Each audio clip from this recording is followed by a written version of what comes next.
North Pole, Arctic Circle, Tropic of Cancer, Equator in the middle. Notice the bullseye? Tropic of Capricorn. You can start to see how the true atomic model really works now, can't you? This is the pole Mount Meru, and it's elevated. So the Tropic of Cancer is higher than the Tropic of Capricorn, right? Mm-hmm. Oh, okay, you're filming this. Yeah. Okay, beautiful. So what we've got here, did you start from the beginning? You want to start over again? No. Did you start from the beginning, from the dot? Yeah, from the dot. Oh, good. Keep going there. Keep it on there. Okay. So this is the azimuthal equidistant model of the Earth. Okay. So you can see that this is a torus field. This is the hyperbola, which is the tree in the middle of the Garden of Eden. So again, Arctic Circle, Tropic of Cancer, Equator.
Aphelion, it's further away from the Earth.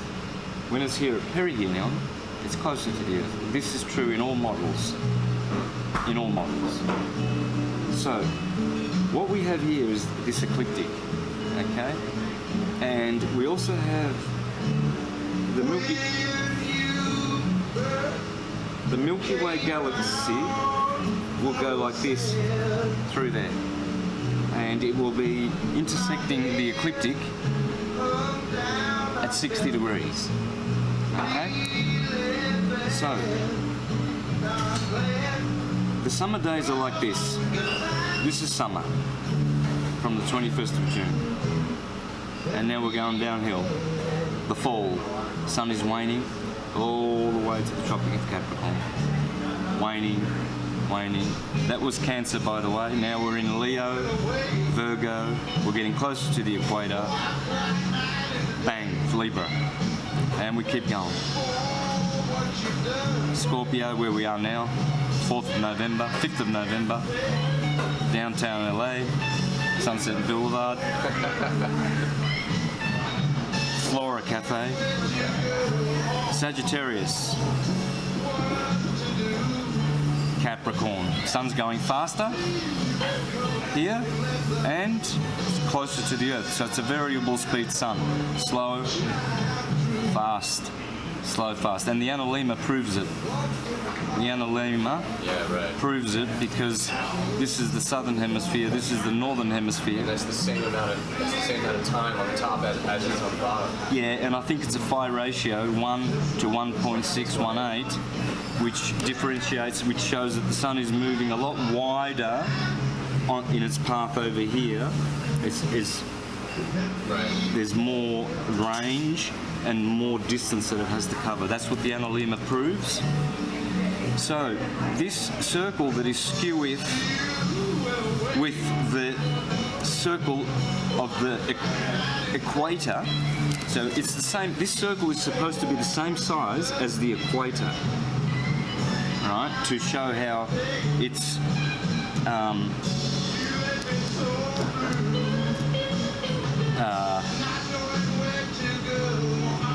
how it's what's the word I'm looking for, man? I won't get the word, but skeweth to this bullseye structure. Okay. Now, if you look at Ken Wheeler's ferrocells and you look at the torus field from top down, you'll see all this. This is a torus field. This is a magnet. Everything's magnets. All these atoms. This is how you can explain with this model and reach. Penetrate in understanding more than any other way with this model. So your question, though, to answer your question was, how does the Milky Way galaxy work as it intersects with the ecliptic at 60 degrees? And so you've got 2 points, 2 nodal points, where the ecliptic and the Milky Way galaxy intersect at 60 degrees. One is between Gemini and Taurus.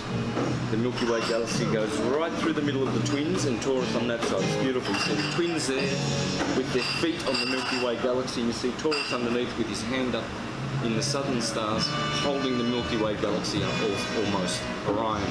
You know, like, it's beautiful. And his hand is right near the crossing. And Castor's foot is right here. Right here.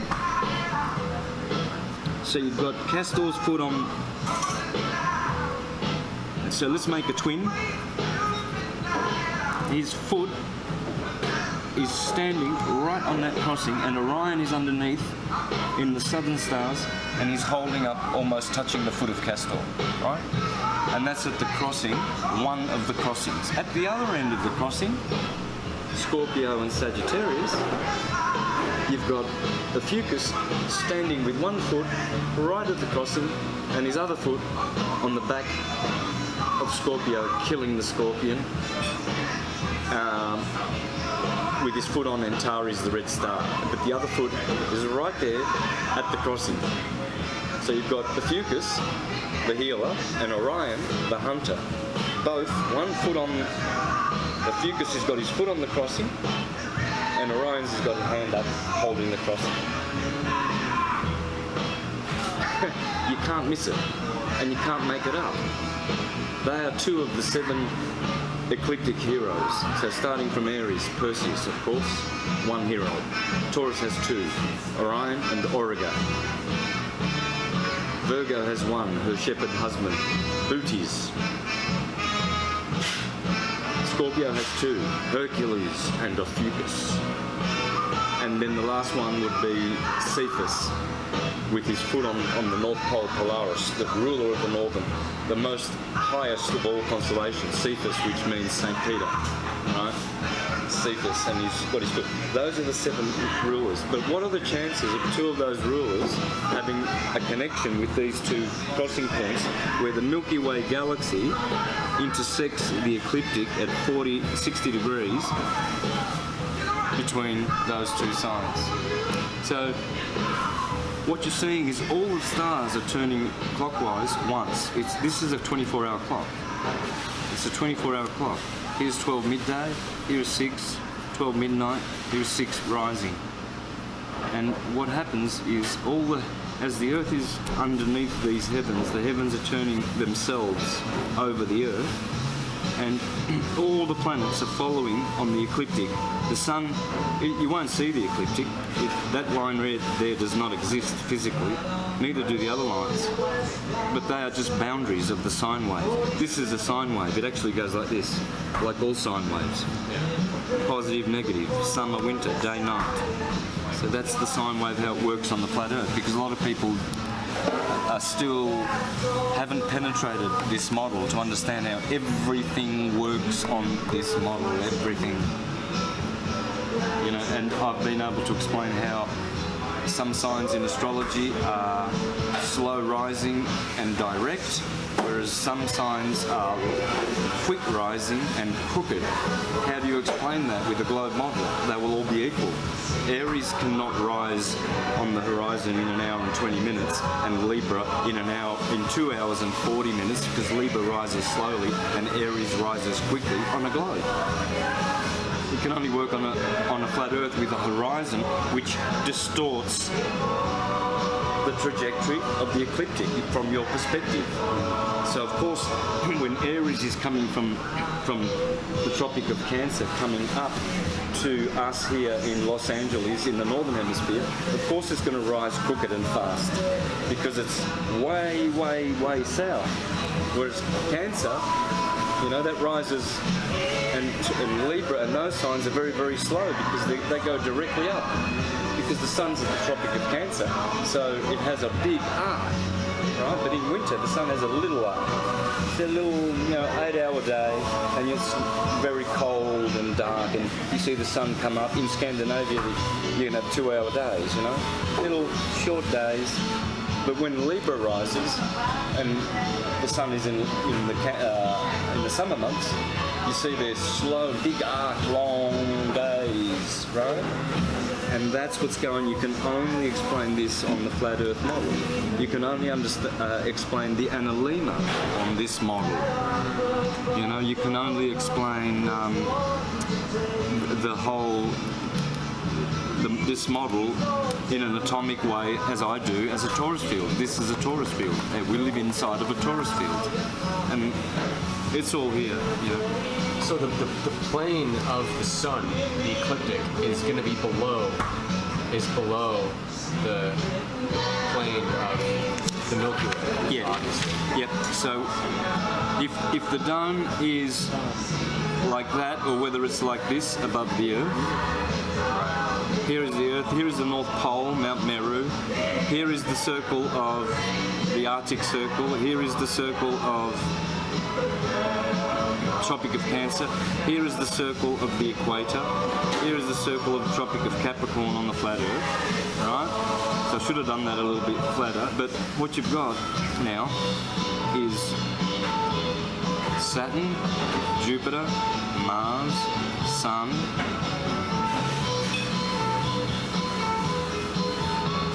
Venus, Mercury, Moon. And I'm not suggesting that they go like this. They're all probably equal in how far they go around. Of course they are, but the sun is the one that's marking the ecliptic. And the ecliptic, these are the stars in here in the firmament. And as it turns around, the whole mechanism turns around like a chandelier, according to Bhagavad Gita. It's a chandelier. And the sun makes the ecliptic, and the planets are also going around the ecliptic, appearing to be near the vicinity of the ecliptic always, but it's the sun that determines the trajectory or makes the ecliptic, always the sun. So can you show that 60-degree intersection on the cross section? Yep, it'll be like that. In the firmament, it's in the firmament. Right. So right, you just drew there is the Milky Way galaxy. Yes. And so it's in the stars. Right. Yeah. Right. But the ecliptic, you can see the Milky Way galaxy. It's a plane, but you can't see the ecliptic. And the planets are going like that. If that's the plane of the Milky Way galaxy, they do a sine wave through it like that. And so this would be in the firmament, the Milky Way galaxy, and this ecliptic and the planets are doing circles below it and intersecting it at 60 degrees. Got it. Nice. Yeah. So let's have a pause then, and then Huh? you want to have a pause? Yeah. Yeah. So we just finished explaining how this azimuthal equidistant map can explain many things, like how the Milky Way galaxy intersects the plane of the ecliptic at 60 degrees in two different locations or nexuses or fulcrums, which you would call nodes in any other system, and why there's two of the zodiac heroes, Ophiuchus and Orion, and even Castor over here, why they are always reaching for this crossing, the two holy crosses in the sky. Nostradamus spoke about these holy crosses, and that when events occur around them, there are earthquakes, there are historical events, it's always between Taurus and Gemini at one end, and opposite between Sagittarius and Scorpio at the other end. That's where the Milky Way goes through, the plane goes through those two signs, right? So, and this model also explains the analemma. It's the only model that explains, because the analemma goes here, so you've got, you need to bring the camera up to this. So there's the analemma, right? And you can see there that why this part of the analemma is wider, like on a phi ratio. Probably, I've never measured these distances here, but definitely this is longer than that, showing that as the sun starts here on the Tropic of Cancer on the 21st of June, it goes clockwise. So from Cancer it goes into Leo, Virgo, Libra at the equinox. Right? Here we go again. Scorpio, Sagittarius, and it's getting faster and faster and closer to the Earth. Sagittarius, Capricorn. So it reaches the Tropic of Capricorn, it's closer to the Earth, because of course all of this is on an angle. As Bhagavad Gita says, the sun, Rama, goes up and down a ramp, high up to the Tropic of Cancer, up the mountain, down to the Tropic of Capricorn, up and down. So as it goes back up, Capricorn, Aquarius, Pisces, Aries at the equinox. Climbing up, Taurus, Gemini, Cancer. Only this model explains this. Also, this model only explains why all the signs from Cancer to Capricorn are slow rising and direct. And then why all the signs from Capricorn up to Cancer are fast rising and crooked. Right? And the reason being, only on a horizontal plane can this happen. That Aries rises in its arc in an hour and 20 minutes. It fully rises its 30-degree arc. Whereas Libra, the slowest rising sign, and direct, because it's summer, long arc of the sun, whereas Aries and Capricorn are very slow arc, so they rise crooked. You see them on the horizon, rising that, sorry, I'm in the Northern Hemisphere. Should be doing that way. I'm from Australia. So, right ascending. So you'll see Aries rising quickly, shooting to the right, crooked. Whereas Libra, slow rising and direct. Only this model can explain that. You can't explain that on the globe, because they would all rise equally on the globe, no matter where you are, because it's round.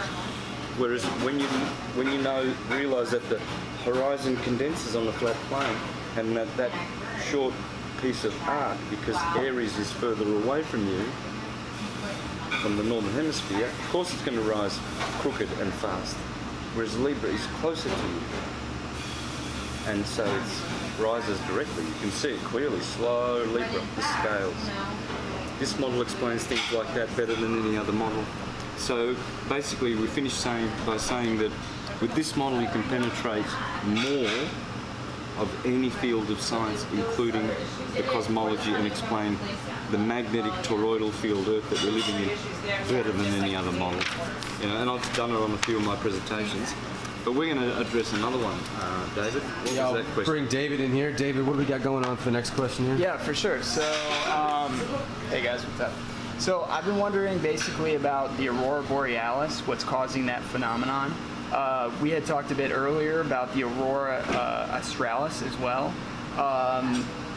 We had talked about how some people had said that the moon is a cathode and the sun is an anode.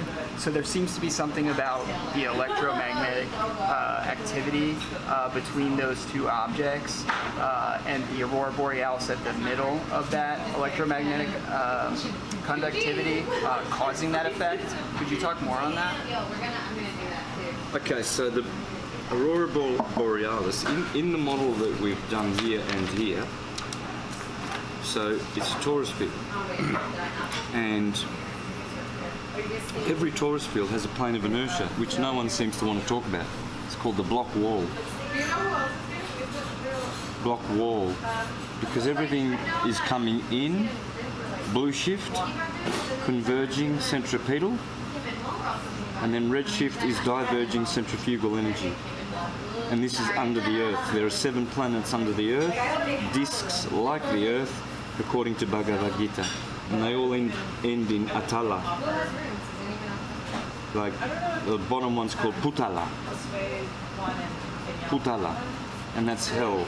And then we've got Moon, Mercury, Venus, Sun, Mars, Jupiter, Saturn. 7 planets above, 7 below, octave above. And then of course you've got the firmament wall, which Ptolemy calls the firmament, and even the Bible. And then beyond that you've got the crystalline sea, the waters above. And then beyond that the primum mobile, the first motion. So what's going on is this, right? The North Pole is very, very hot. Antarctica over here is very, very cold. You cannot live, you cannot find any food or any plant or animal beyond the 55th parallel here. Let's say that's the equator. You go 55 degrees in latitude, that would be 90 degrees to the South Pole, right? So if you go 55 degrees here, Admiral Byrd said you cannot even find enough wood to make a toothpick beyond the 55th parallel. Whereas in the North Pole here, you can go to the 80th and find animals, warmth, plants, paradise. Because blue shift is happening, this is a magnet, this is a torus field, our Earth. The sun is going on the along with it, there's an ecliptic here. That's the path of the sun, and all the other planets are always around, basically on that ecliptic. Some have declination positive, some have declination negative, but they're always on that ecliptic plane, right? So Bhagavad Gita explains that this is like a chandelier. Polaris is here, this is a chandelier, and the whole etheric heavens turns around once, right? And the sun and the planets in the ecliptic are also turning. But what's happening is, this is blue shift. It's compressing, and it creates heat at the North Pole. So here would be the ring of the Arctic Circle, here would be the Tropic of Cancer, here would be the equator, here would be the Tropic of Capricorn. Of course this is not well drawn, but these are, and then the Earth is around here, right? Antarctica, right on the outside there. So the aurora borealis, is that what you're asking? Yeah, I'm asking what's causing that effect, the aurora borealis, if it's some type of electromagnetic effect. Yeah, it is. Because that's why we can see it here, because it's intense at the North Pole. So all these countries like America over here, Europe over here, all clustered around the Tropic of Cancer and above, but on the tropics, they all get to see this auroras coming in, you know, blue. It's always blue shift, green, blue, purple, green, blue, purple. Over here you have the aurora australis, which does also have a lot of blues and greens, but mostly reds. So you'll see red shift out here. Cold, red shift, warm, blue shift. It's a magnet. It's a torus field. And this is the plane of inertia. of every atom, of every torus field, which I would say is the planet of Earth. Think about it. Inertia is Earth. Has to be. So that's how all systems work. And these are what they call electrons. The planets in here. And also this is what they call electrons. This is what they call protons. This is a neutron. All atoms are this. All atoms. And the reason they call this the block wall is because everything disappears into this point here of counter space. It's a counter spatial point. Just like when you turn your phone off, right? Well, that appears. Well, there you go. There's a screen. But the file that generates all that information is actually counter spatial. It doesn't occupy any space on this phone. Full hard drive, same weight as an empty hard drive, but it's full of information. It's in counter space. So that's the counter spatial. That's the heart of every apple. That's the core of all those apples. These are the apples.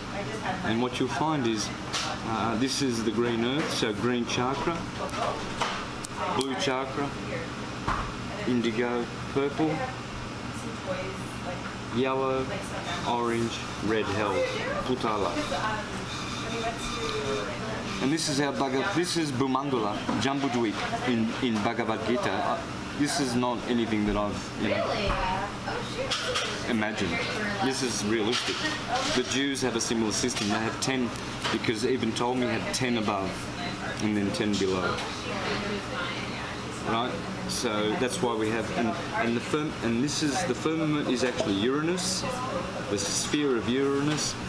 Neptune is the waters above. Of course, Neptune is water, and then Pluto is this, the first motion. That's why Pluto is so important and transformative, because when you get out of this cell of incarnation, this is the cell wall, like the Kuiper belt, and Pluto rules that. It's right at the Kuiper belt, it's right out there. In their thinking. In our thinking, we know it's more enclosed, but just to,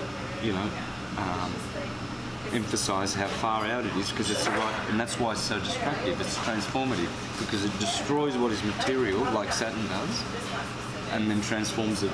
And then what happens is the souls leave these and go to the, what's called, in Ptolemy said, they go to the Empyrean, which is beyond the 10 spheres. And the Empyrean is the land of the blessed ones who dwell with God. And Empyre has fire in it. Empyrean. Empyre is fire. So the land of fire. The Elysian fields, paradise. Same thing. Part is Pyr, paradise. It's all about,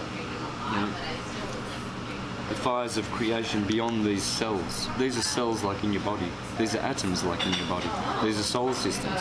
The self-similar fractal universe is always doing this model. This is the only form that exists in the universe, the torus field. So, but that's why I'm suggesting that the aurora borealis works, and then the sun and the moon are anodes and cathodes inside this system. They actually have their own torus fields, and in fact that's what you're beholding when you see the rings of Saturn. With the rings of Saturn, what you're seeing is something like this going around. That's the plane of inertia, guys.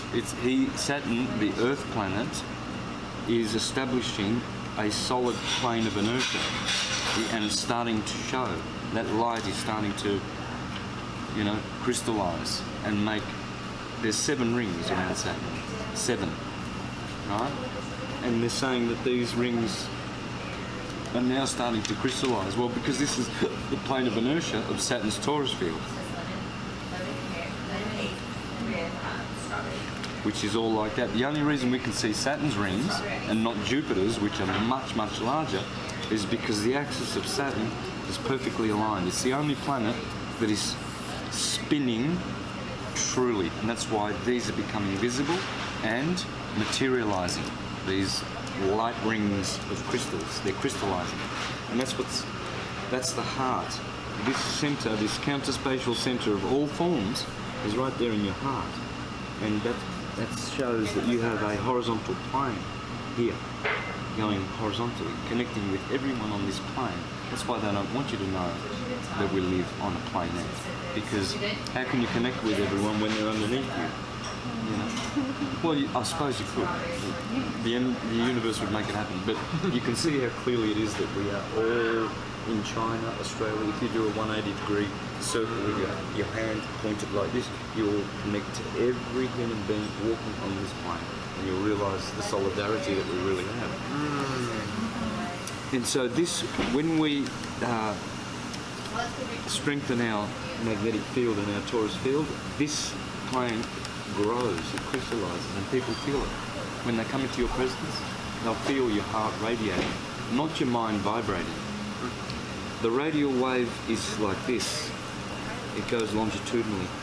The transverse wave is like this, and it's inferior, it's electrical, it's a hybrid, it's an illusion.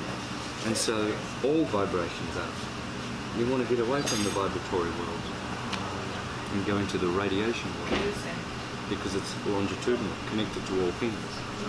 Where quantum physicists say that entangled particles.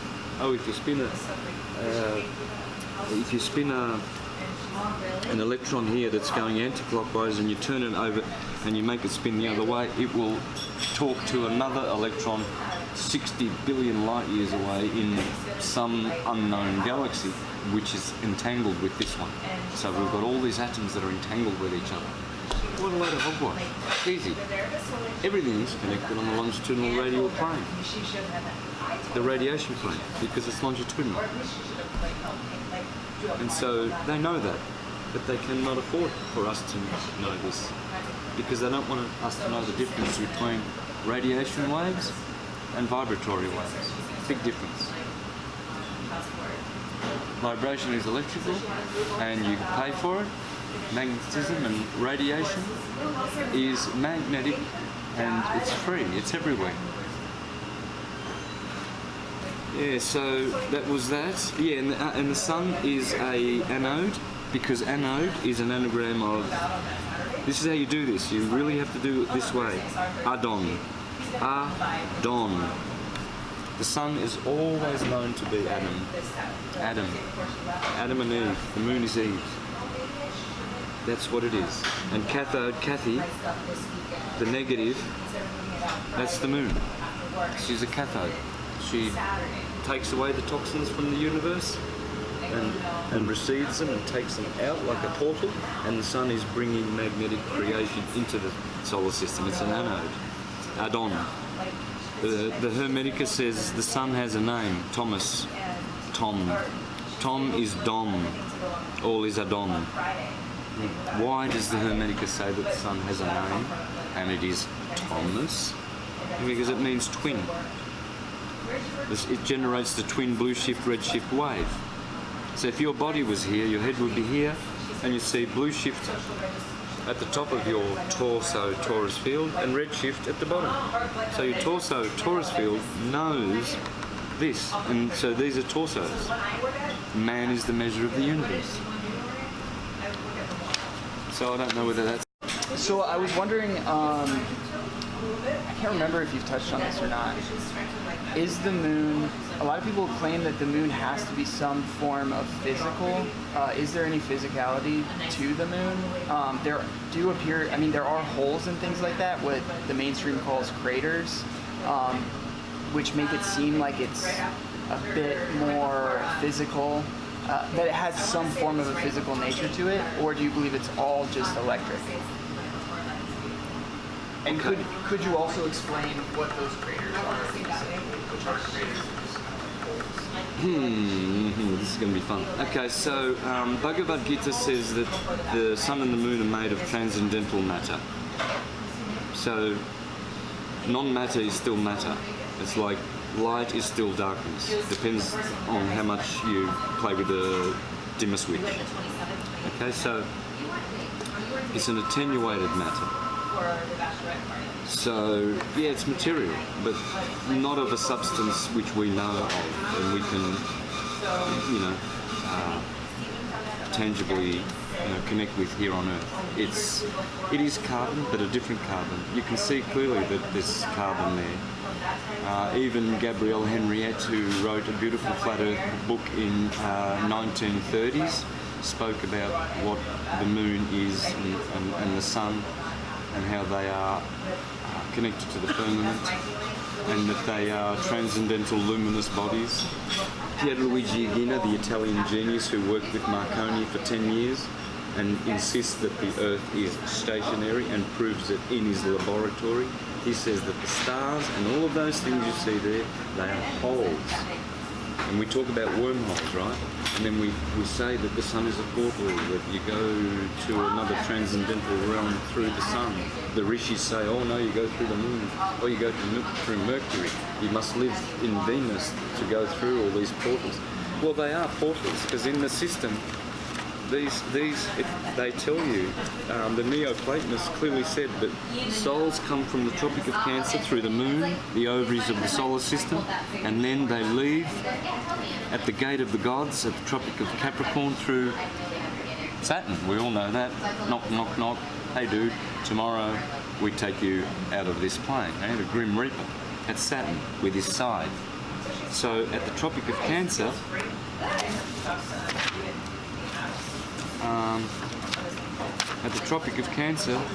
which will be the highest point in our, here, and high, because it goes like that.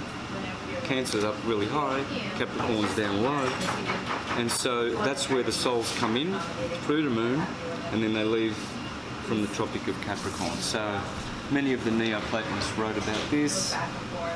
And what was your question again? So I'll go back to it.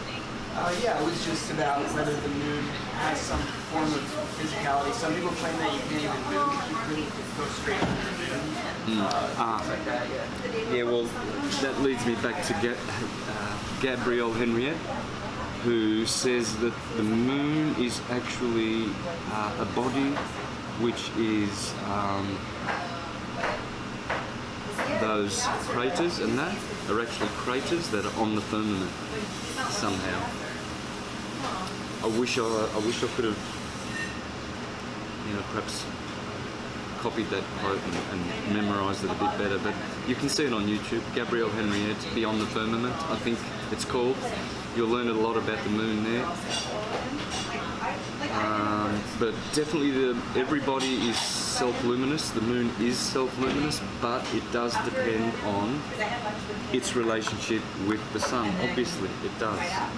It really does. And again, only this model can show how that moon opposite the sun and moon coming in conjunction with the sun, which we call a new moon, how it works and how the shadows increase by 7% every day from new moon to full moon, and then decrease by 7% every day to become totally invisible within 15 degrees of the sun.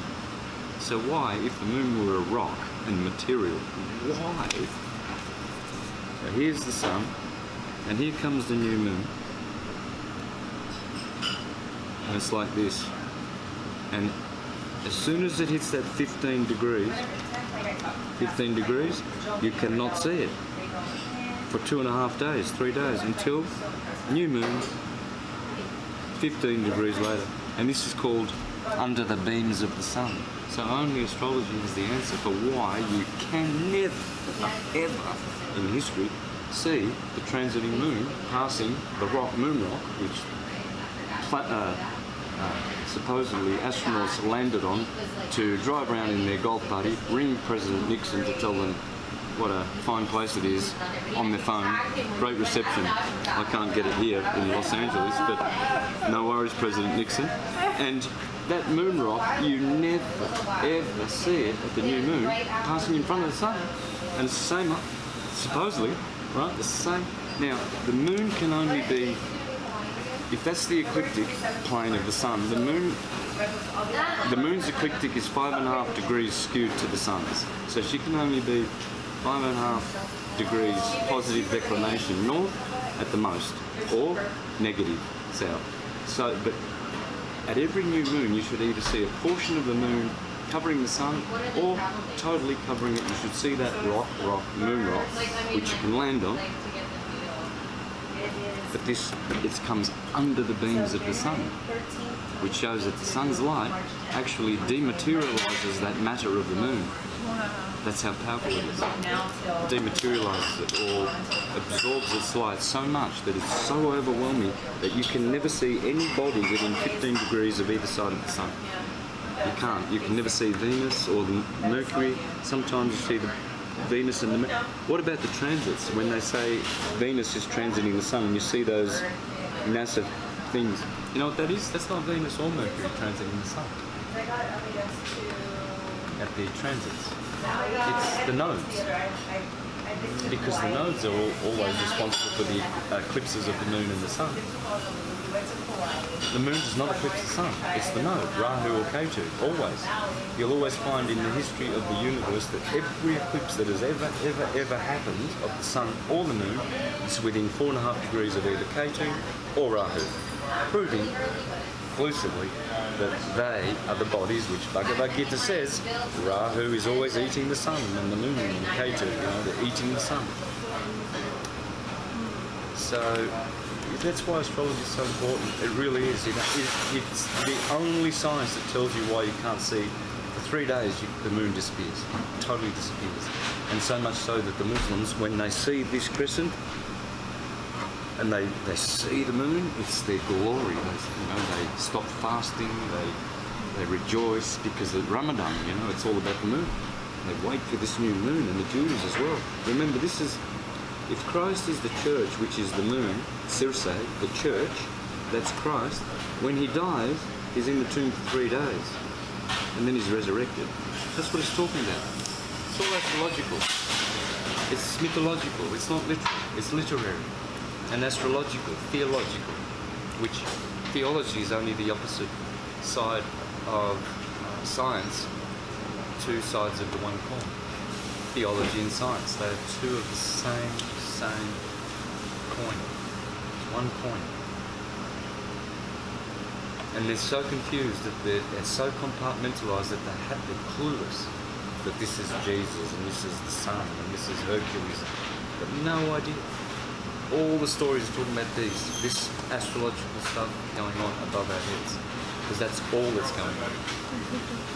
There's nothing else going on, and when you miss it, you miss life altogether. You miss the whole ride. You're seeing the trees but not the forest, or you're seeing the forest and not the trees. Either way, it's horrible, and it's a horrible life. You're limited, you're conditioned. This unlimits you. You see how you were explaining astrology before and Pluto in the 12th house and everything? That knowledge is unlimited. It's freeing you. That's why the Egyptians would not let anyone in their mystery school unless they had solid grounding on astrology. They had to be astrologers. And then knock, yes, you can come in. You know how to read a chart, you know how to do transits. Right, we're going to teach you everything else now. Because that's the foundation. And vegetarianism. They were the two Egyptian mystery school requirements. Minimum. So, so how's that been? That's great. The mainstream account of the solar wind and how that connects maybe to what you talked about. Is solar wind even an actual phenomenon, or is it just... Yeah, for sure. Yeah, okay, that's what I thought. All these people that try to explain Aurora Borealis and can only work on a sphere and... not Aurora Borealis. That was a good... what's the Coriolis effect, right? The Coriolis effect. So they say... I'll have another one of those here. Thank you. So the globalist globies will tell you that on the globe you've got the water. They explain that, say, hurricanes over here turn clockwise, and then over in Australia cyclones turn anti-clockwise, and this proves, that the sun is going around here, around the equator, and creating, because this is turning that way and this is turning that way. Okay, all the silly arguments, right? Well, how it's actually happening is like this. There's the North Pole, Mount Meru, the magnetic center of the Earth. There's the South Pole, Arctic Circle, Tropic of Cancer, Equator, Tropic of Capricorn, and Antarctica. We've done this before. So what we've got is here, this is the central part. The equator is the central part of this vortex, sun going up and down. Cancer, Capricorn, goat climbing up. And there's another reason why the goat is at the bottom, because it is a climb to go from Tropic of Capricorn up to the Tropic of Cancer. It's a mountain, and Cancer is the holy mountain where Jerusalem is.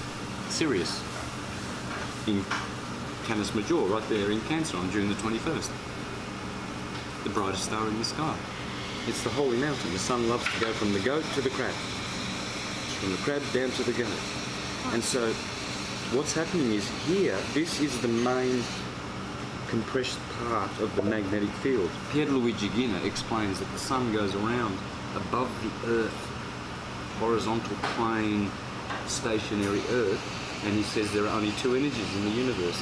The sun's, which throws out little atoms right spinning, the Earth receives them, and then returns them left spinning. So he explains that the ether, which Einstein said doesn't exist, which does exist, and is the magnetic light cause of everything in our solar system. Here, this is where it is compressed. This is where it is the most. So if the sun's going around here, clockwise around the Earth, at Aries, and then it winds up to go up to Cancer, slows down, slow here, gets to Cancer, and then gets back to Libra at the equator, and then speeds up as it goes to Cancer. All the action is around here. So what's happening is, in the wake of this magnetic, the ether coming along here, and the sun mainly pushing, things are going to be, in the wake, are going to be going like this. So that's why these waters here at the equator, above the equator, the air, the water, everything seems to have this right turning, and then below is left turning. This happens in all the mediums, in the ether, the fire, the air, the water, and the earth. And it's only explainable on this model. And then in the air, you also, the jets, they have jet streams. So they'll come up, so they'll fly from, say, America down to Australia over here, and they will actually go to places, they'll fly out of their straight line, they'll fly out a little bit and make a route like this, because they get the jet streams, they know where all the jet streams are. Columbus did it, supposedly. That's how he got to America so quickly, because he went down to the equator, picked up the, what do they call those streams? The thermal currents? Under the water, going from Europe to America, there is these jet streams in the water. Jet streams. What are they called? Yeah, Columbus knew about them. All people who sail across the Atlantic know of them. You go down to the equator and go shoot across to America, and then you go up, and then you shoot back to Europe, and you get there like twice as fast, because it's happening in the water, it's happening in the air, it's happening in all the mediums, and it's all because of this TP type. There's Cancer, there's Capricorn down here, the circle of Capricorn, go up to Cancer, which is a smaller circle, and this is a TP. It's a TP, and it's a vortex. And so as it turns around in here, in this tent, always turning around 365 times a year, these fields are generated explaining the Coriolis effect correctly. And it can't be explained on a globe. And this West wing drift, then water the Antarctic, certain polar current. yeah, the currents. There is a name for it. It's known. People do. It's 11 o'clock. Good. So. People know of the names of them. I forget what it was called. Gulf Stream. Yes. Gulf Stream. Yes, I think it is. Something like that. So, but anyway, it's. These are all the currents. Yeah, these are the ones that Columbus, who is not one person, remember that. I've done this many times. Columbus is a corporate New World Order structure. It's the Knights of Columbus. It's the family of Colon or Collins family or Cohen, Columbus, and basically they did a corporate takeover of America, Tartarian America, and here we are, enslaved, run by the Jesuits and the Freemasons, their foot soldiers, and so here we have the Columbus, the Knights of Columbus, Columbia Pictures, the District of Columbia running our federal land, and they're just telling you it's a corporation. And so he was an historical figure. It was a bunch of ships with the Knights Templar cross on them, didn't they? The Pinta, all those Santa Maria, they all had the red Knights Templar cross. Corporate takeover. So, what was the question? I think we finished then, did we? It was about the solar wind of the sun. Yeah. Is it actually wind? It's magnetism. Yeah, wind. It's the sun creating wind, essentially. Absolutely, yes. Magnetic wind. Yeah. Yes, it is. It's not wind like windy, like gushes of wind in the air. It's force. Magnetism is force. Because magnetism is always, it's always radiating. So the sun is generating that radiation field, making magnitude. They are one and the same. Magnetism and magnitude are one and the same. So it can never be drawing in. The moon is doing that. The moon draws, that's why the moon's light is cold and the sun is warm. Because warm is radiating.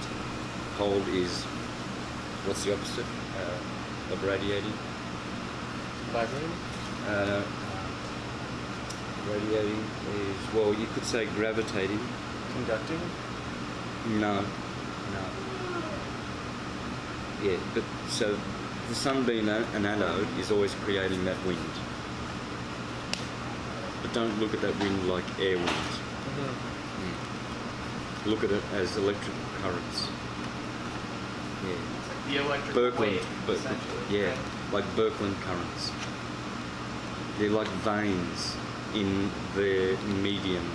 There are 5 mediums: ether, fire, air, water, earth. Ether, plasma, gas, liquid, solid. 5 states. 5 states. The ether is magnetism. Then all the astrological fire, air, earth and water, that's all the electrical world, the world of vibration.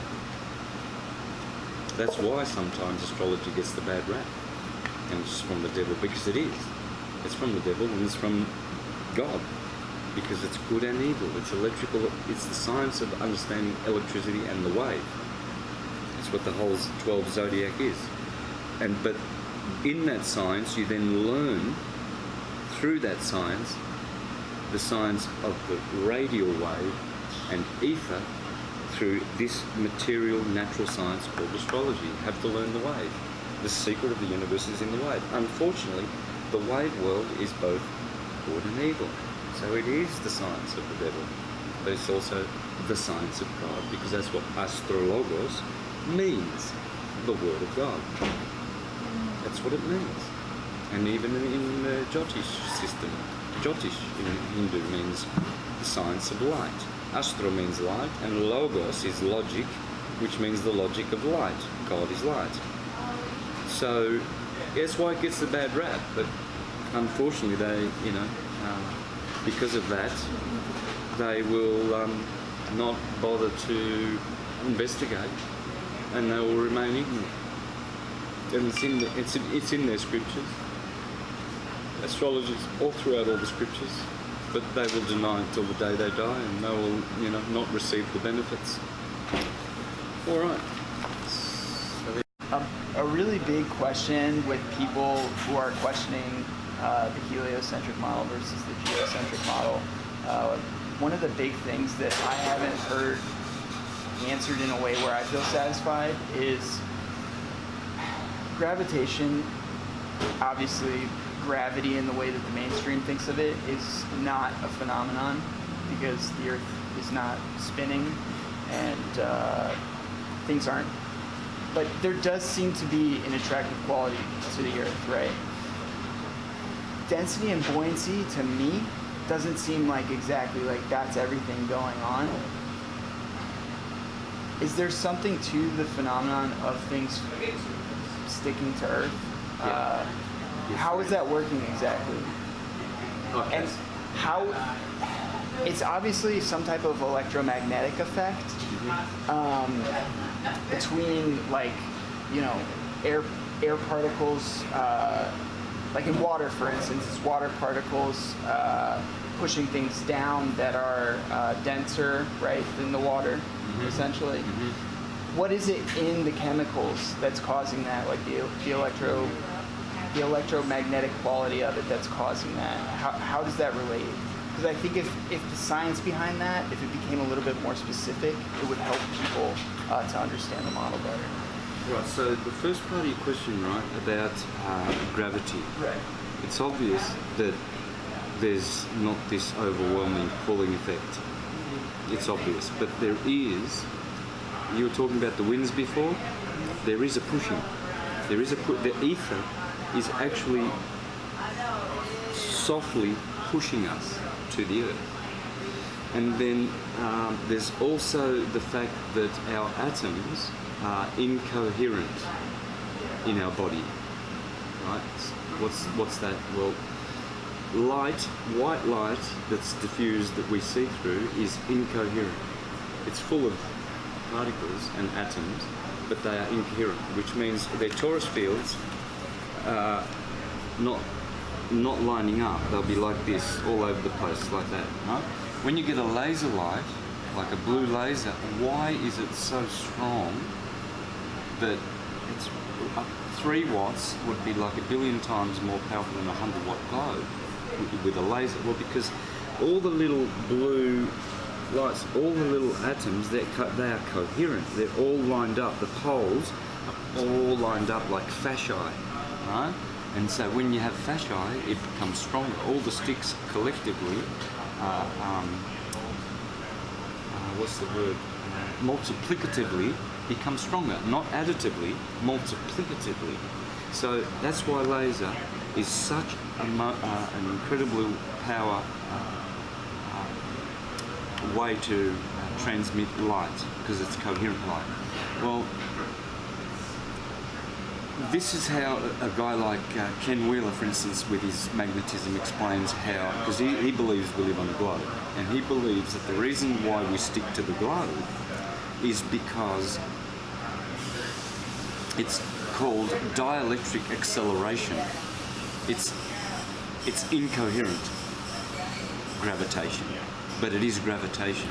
Incoherent in that it doesn't have that much force that you're stuck to the Earth and you can't, move on the surface, but you are attracted to it. It's called dielectric acceleration. So he believes we are dielectrically, inertially just being sucked into the Earth's energy and perhaps pulled down or upward wherever we are on the sphere. So it'd be important to factor that into it as well, that there's the pushing, definitely. Pierluigi Gina says that. He says that it's pushing, and those currents and winds are, keeping things from always gravitating, I guess you could call it, to the Earth. And dielectric acceleration, which will be the perfect word to replace gravity. Not gravitation, gravity, a false theory. It's a false theory. Well, it's a theory, but it's a false theory. It's never going to be a fact. Because it only works in the equation world, it doesn't work in the experimental world. There's no experiment that can prove gravity. Is there an equation? Too bad. Is there an equation though to connect with like the particles, the density of the particles, and things falling? Because I think that's what sort of people in the mainstream are looking for in order to understand this model a little bit better. Do you know of any theory that relates to any equation that relates to this effect of dielectricity? Maxwell and Gravitation? Faraday have already done the equations. I don't know them, but they have done the equations, and they've proven that magnetism is 10 billion times stronger than electricity. 10 billion times in their equations, and they tell you how much energy is in the atom and how it expresses itself through the proton and through the electron. Oh yeah, there are equations for sure. Do they ever apply gravity into their equations? Because I've noticed a lot of times these type of scientists, they throw gravity into the equation, and I'm wondering what that could be if it's not gravity. I think they just call it gravitation, because they know that everything is that, radiation, gravitation, and there's nothing else going on. They know that. Proton, electron, And fusion, fission. gravitation is the magnetism, that's the magnetic effect. Yeah, it's drawing in, dielectric acceleration. It's the magnet part where it sucks things in. That's dielectric acceleration. When it's pushing away, that is, that's magnetism. Yeah. That's force and motion, acceleration and inertia. Pushing away, force and motion, pulling in, acceleration and inertia. So it's the two effects of magnetism. Yep. And the two poles, quote unquote, of the torus field. The torus field. The hour bowl, the hourglass in the middle, the counterspatial point, the plane of inertia, and this energy coming in. This is gravitation, this is radiation.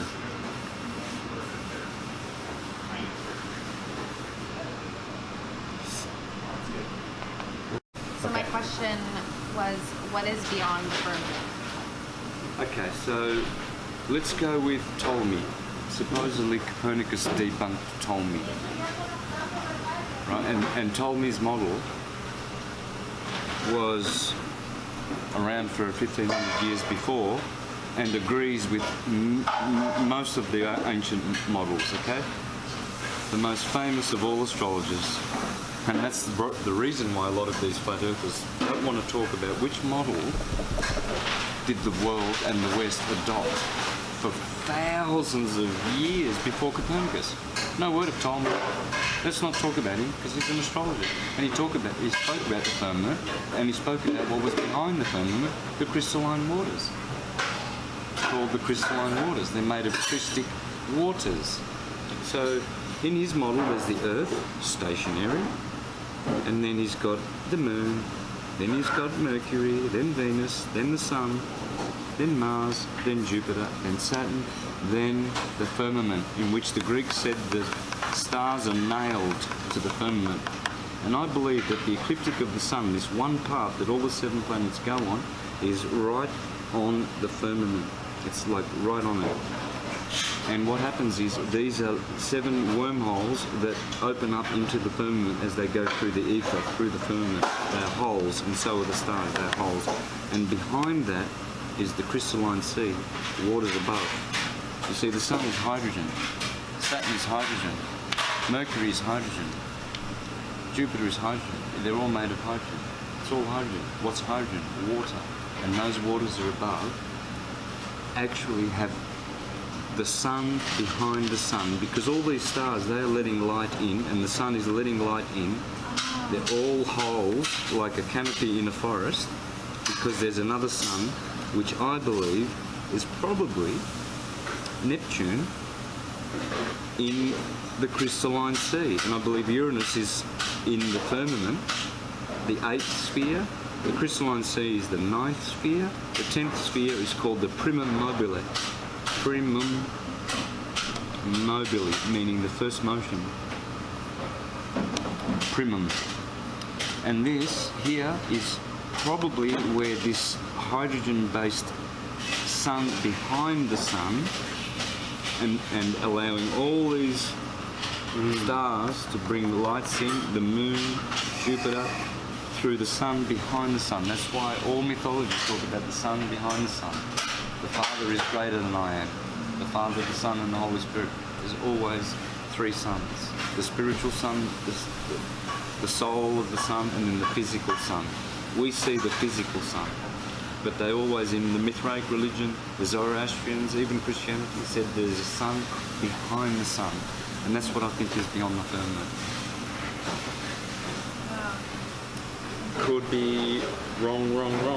But when you syncretize everything and they talk about the sun behind the sun and that these are holes, wormholes in the firmament, scientifically, scientists have suggested it. These are not my ideas. Well then, where would the sun behind the sun be? Well, it would be in the waters above because everything is hydrogen and the sun is hydrogen. So it could be here or it could be beyond the primum mobile, you know, because in the Imperium, the 11th sphere, it has fire in it, the word fire, Empire. So that could be the sun behind the sun. There you go. And of course, even the Bible talks about the waters, the crystalline waters. It also talks about the firmament. And it, clearly in Revelation, it talks about the crystalline waters. And that the throne of God is beyond the crystalline waters. Well, that would be this primary sun, the source sun. Do you think that's related to emperor? Yeah, it is. Yeah, and empire. Yeah, P-I-R, right. Oh, right there. Yeah, rulership with fire. The iron rod. Yeah, empire, empirical, impurity, purge, purgatory, pure. The word pure comes from fire, to purify.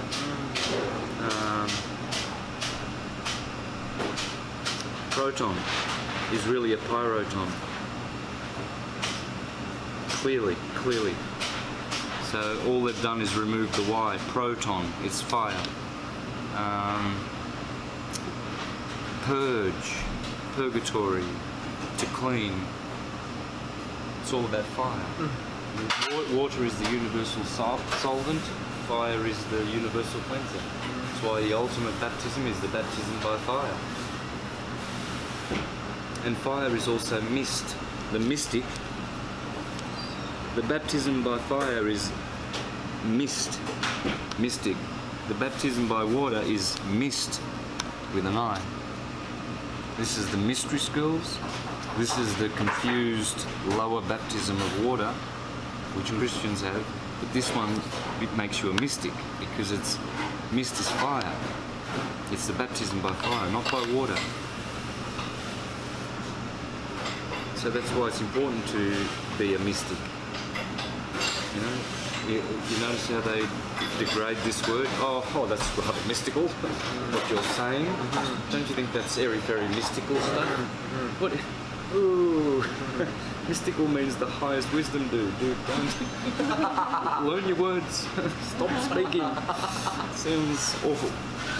It really is. It's shameful the way, you know, they all the good words, they make them scary. Like, you're an astrologer, yeah? So you're a diviner? Do you divine? Yes. Diviners, oh, those evil diviners. Well, they like to talk about what's divine. You know? Sorcerer. Well, they speak about source. They're not confused. They know who they are. They're connected to the source.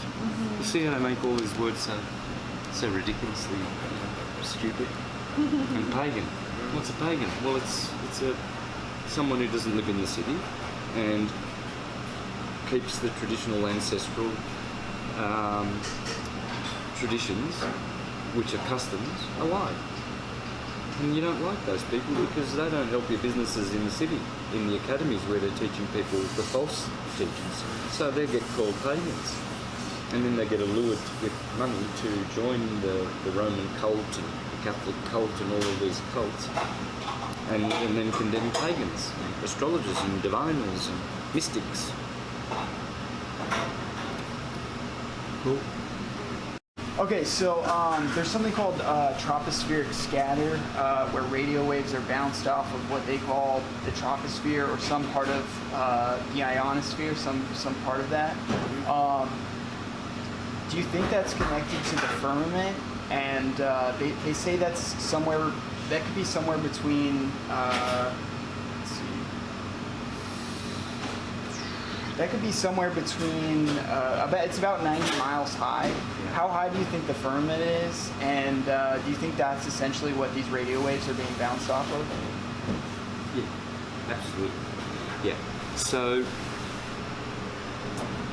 what happens is these spheres, like the stratosphere, the atmosphere, the ionosphere, etc., they would be like concentric fields that would probably equate to, say, the Van Allen belt, the Kuiper belt, the asteroid belt, all these belts.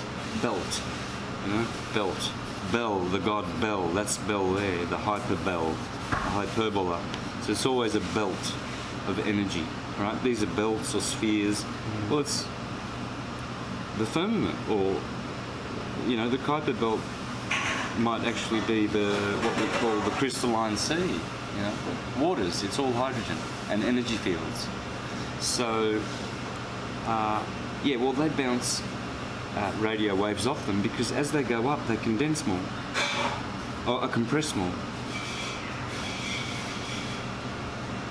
Yeah, they compress more. There's more compression higher up. So that's why they account for, they say, the thermosphere, right? Well, it gets hotter. Thermos, which is one of the highest spheres. But they give you ridiculous numbers for them, and they're not real.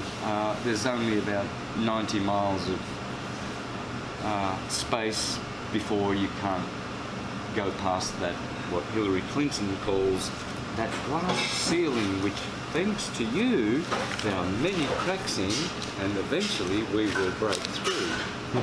I don't know how many times she's mentioned this glass ceiling that we are trying to break through. Because, you know, this is like a trap for them. It is. It's a trap. It's a cell. It's how we are enslaved in our cocoon. It's a cocoon. But you know what? Not all grubs graduate from the cocoon and become butterflies. So that's what they're afraid of. They want to try and break that belt or that glass ceiling to escape. There you go. Alright guys, so here we are in Sunset Boulevard, Los Angeles, and we've just had a nice vegan meal and so forth. Had some good delicious food, but today what we have been talking about and sharing is fasting and liquid fasting.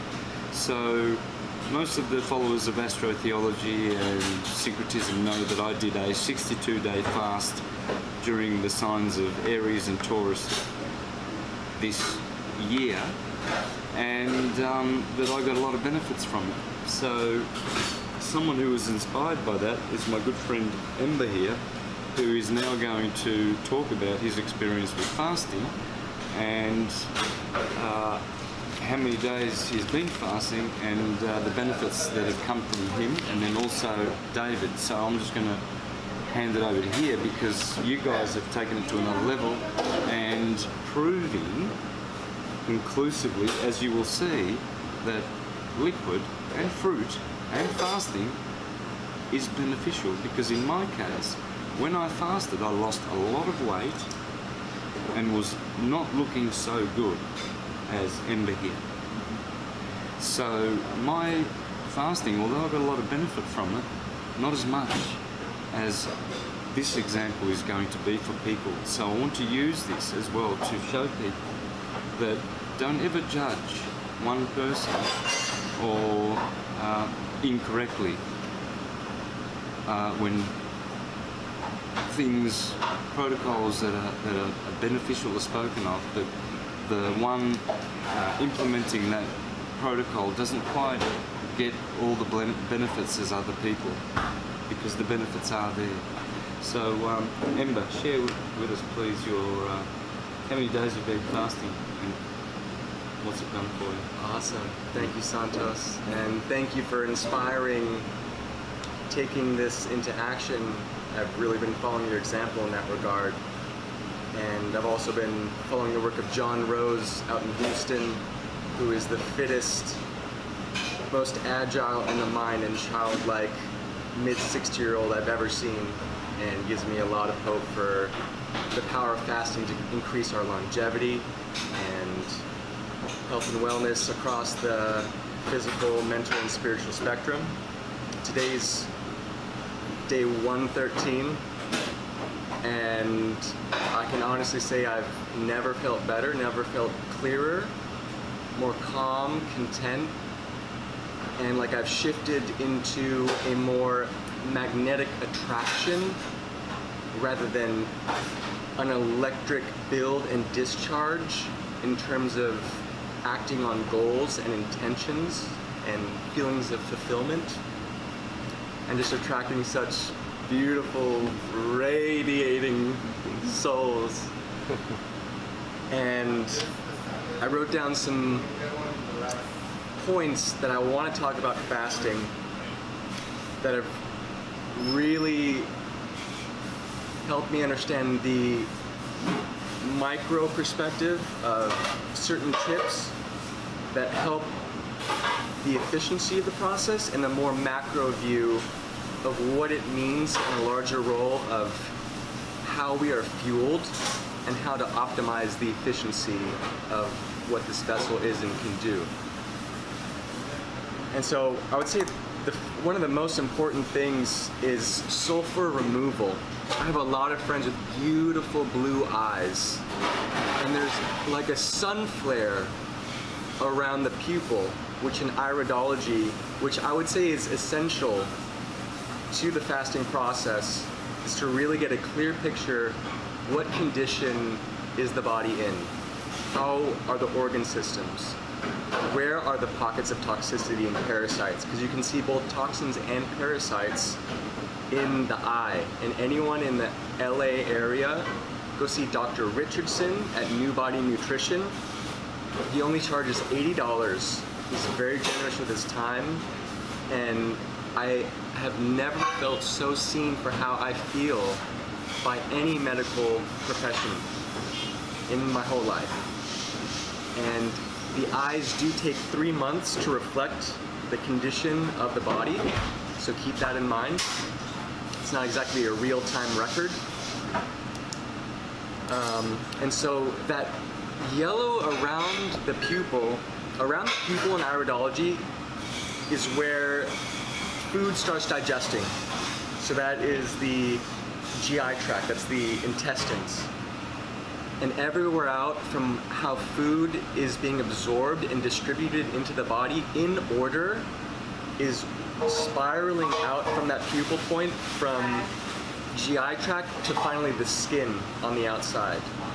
Another thing you'll notice in a lot of people is a dark ring around the eyes, and that's uric acid from eating animal. It's a byproduct of eating flesh. And one way to get the sulfur out of the body that I've found is to focus on alternating between high fruit juice and high green juice. Fruit juice flushes, whereas green juice really pulls and gets in deep to the tissue. So it's important to alternate those. If your stool is too runny, you want to back off on the fruits and move more towards the greens. And if you really want to optimize that pulling, throw in bentonite clay and psyllium husk shakes. 1 tablespoon or 1 teaspoon of each in about 1 to 2 cups of water. Shake it, drink it immediately. I usually do it before bed for the best results. And that will really pull and open up new waves, because as you get into these layers, it's almost like you have a breakthrough and then more comes and more comes, and then it stops coming, and then you need to go back into the greens, back into the bentonite clay psyllium husk shakes, call them PB shakes. And then one thing that I feel like I have discovered on this journey myself is the importance of magnesium oxygen powders that bond to the sulfur, because sulfur has an affinity for bonding to both oxygen and magnesium. Specifically creates magnesium sulfate. which has a pH of about 5.5, so that will burn. And you know you're getting the inorganic sulfur from antibiotics out when it is like lava coming out. I was whimpering on about day 40, day 50 when I was getting this out consistently. And yet after that period, I came into a really pristine, gentle bliss. And it's almost like the more pain you're willing to deal with, the more payoff immediately after that. And you'll also know when you're about to have one of those painful movements because you're going to be irritable. You might be, mad at the people around you or thinking about old wounds and just kind of like cyclic thinking. And then sure enough, you're going to have an elimination that's going to be calmed, it's going to be released, it's come up, and it's been recognized, and it's no longer there. And it's an amazing feeling. Like I said, this is, out of all the things I've done, whether it's plant medicine, whether it's plant-based diet for 7 years, whether it's running or exercise, nothing has touched the physical, mental, and spiritual benefits of fasting. Like Talor says, fasting is the fastest way to health. There's just no other way to put it. And just to tie off the magnesium oxide powders, it also creates sulfur dioxide. So those people in your life who you see with the yellow flares, or if you've been on antibiotics, it's an inorganic form of sulfur that binds to the GI tract. They use inorganic sulfur to harden tires on your car so it lasts longer. So just think about what that's going to do to your soft tissue in your GI tract. You can also cut down the time of your fasting if you want to include enemas in the process. I'd also say the PB shakes also cut down the time. So if you really want to maximize efficiency, get into the enemas and get into the PB shakes. Essential. Towards, I'd say, the middle and the end, you want to tone the GI tract, specifically any kind of diverticulitis that may have happened. The GI tract on average is about 2 inches in diameter, and it's a 30-foot tube. That can blow out to 10 inches. And this is why it can take people months to get everything out. And once you've gone through a period of deep flushing, you want to make your own white oak bark powder. Put that in a 0.0 vegetable capsule. Take another vegetable capsule size of ginger, take one of those each 3 times a day. And what that's going to do is any pockets that are now blown out and yet the impact has been released, that stretched tissue will now tone so that when you return to eating, you're not just going to fill up that pocket again and start that discomfort all over again. Because just like how along your spine, if you interfere with any one of those 33 discs, it can affect a system of the body. Same thing with the GI tract. If you have a blowout on one part of the GI tract, it can affect any part of the body. So it's important to include the white oak bark powder and ginger later on in the process. One thing I want to say is your dreams will be much deeper and vivid when you're fasting, and you may dream of eating meat. I was literally dreaming about eating bacon fat, and that preceded about a dozen pinworms coming out, and no joke or hyperbole, thousands of pinworm eggs. No. Thousands. Some parasites can lay 1 million eggs a day. Tapeworms. Wow. They are industrious. They mean business. So it's not necessarily, I was getting confused. I was like, oh, is this my body telling me to eat bacon? Like, that doesn't make any sense. No, it's the body saying, this is what's about to come out of you, and this is what has been influencing your mind and your imagination. Yeah. And controlling it. Yes, And- exactly. And all the food that you've been putting in your mouth is being for those parasites. Exactly. Yeah, they are demanding that yum yum diet. Yes, yes. That was their death rattle. Yeah. and what about sharing with people what I experienced after the 5th day of fasting? No hunger. Do you Yep. do you get hungry? You saw me have a beautiful vegan meal today at Wild Living Cafe. Wild Living Foods, Wild the Living best in Foods. Now we're here at Fauna. What's it called? No. Flora. Anyway, he's watched me eat like a horse today, and he's not hungry. He was not desiring the food that really made me just mouthwater, because on the 113th day there is still no hunger because your stomach is shrunk. Yep. And those parasites, they're gone, so they're not saying, come on, Yep. man, Yep. we need some fries, we need Yep. some fries here, Yep. come on, get busy. Yep. Right, so you're never hungry, and you look energized, you got plenty of energy, you're not... Yeah. Oh yeah. So I've never had more energy. So what about the myth that, if you don't eat for 30 days, you die? You'll die if you don't eat for 30 days. Well, I did 62 days of not eating. 113 days. David, how many days did you do? Want to grab... It was about 4 months. About 4 months. Yeah. That's 120 days. Yeah. Wow. Yeah. Right. Yeah, I lost about 65 pounds, and felt great. Felt amazing. Yeah. Felt great as well. The other thing was that I didn't look so good, and I lost a lot of weight. I was way skinnier than this. So for me, it had that negative side, visually, outwardly, in the material eyes of the world. But I know what it did for me. It transformed everything. It set me up for health, pure health, when I did the deworming protocol, because by then on the 12th day I eliminated what I thought was a cyst, and my health just improved. But because I still had the parasites, I was losing weight, whereas you look great. You look like you're going to the gym, you eat 3-course meals every day, and yet you haven't had any solids for 113 days. It's just incredible.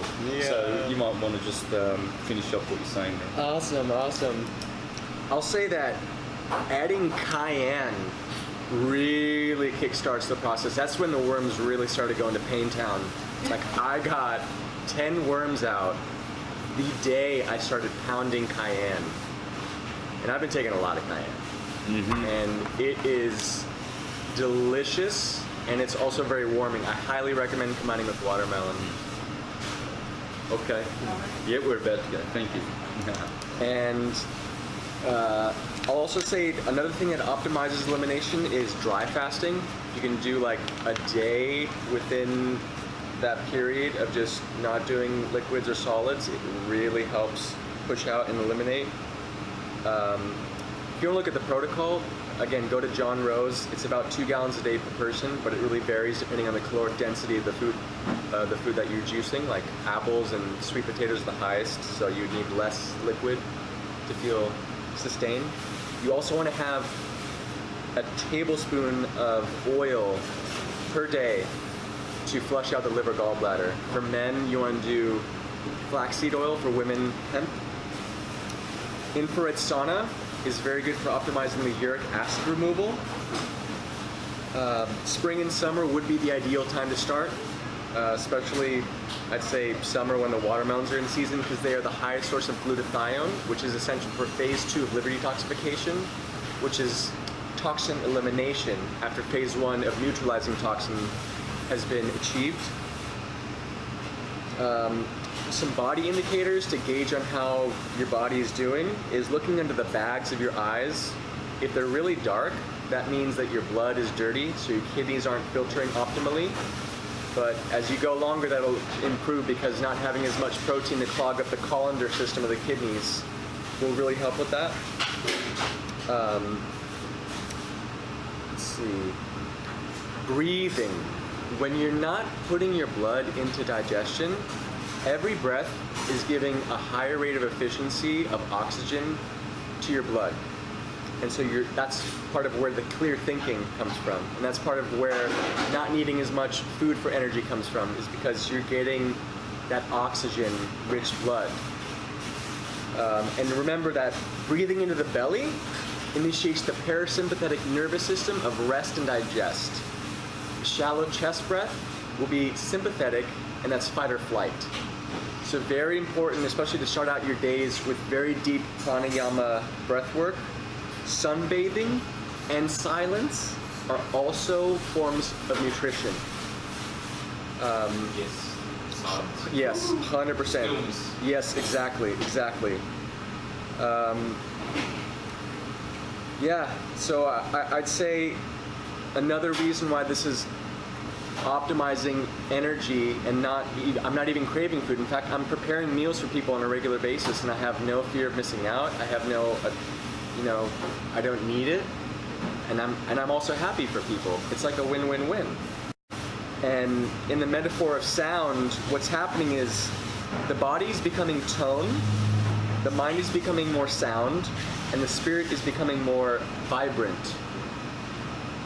And this is because the body's becoming more toned because physical waste, plaque, is being removed, so it's physically toning. Mentally, the purification of the blood and the greater amount of hydration is allowing clearer thought, so your mind is becoming more sound. The spirit, because you're able to breathe deeper and infuse more oxygen, is becoming much more vibrant and alive and awake.